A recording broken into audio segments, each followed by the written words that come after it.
سین نران او بهادران فعال شاگردان ورکړیو ښا یو شاګرد په خپل ځای کې یو مفسر قرآن پر خودي او شاید چې داسې شاګردان د بل چا په دنیا کې نه د شیخ القرآن د پنځپیر رحمت الله علیه چې هغې ته الله کم شاګردان ورکړي دي که نه نو شاید چې د دې مثال نه لکه شیخ کابلګرام ته وګوره داسې عالم ته وګورئ که نه شیخ د شاپور ته وګورئ او د هر یو ګل خوشبو جدا جدا ده دارنګې شیخ سلطان غنی عارف رحمت الله علیه ته وګورئ اذان ته یو مفسر او محدث حافظ الحدیث نو دې خوا د کالوها نفیس صاحب رحمت الله علیه ته وګورئ دارنګې شیخ خان باچا قطر والا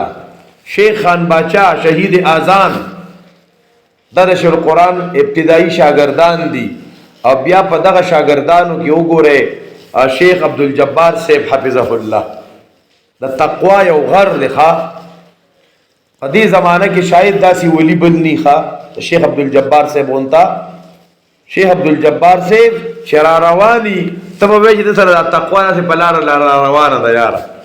د سره د تواضع را روانه ده با عمل او دارنګې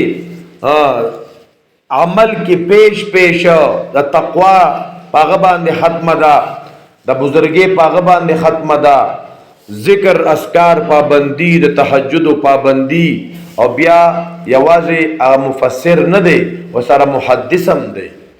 د صحیح بخاری شرح د سنن ترمذی شرح د صحیح مسلم شرح د مشکات المصابیح شرح د قرآن تفسیر نور بلاشی کتابونه شیخ عبدالجبار سے دا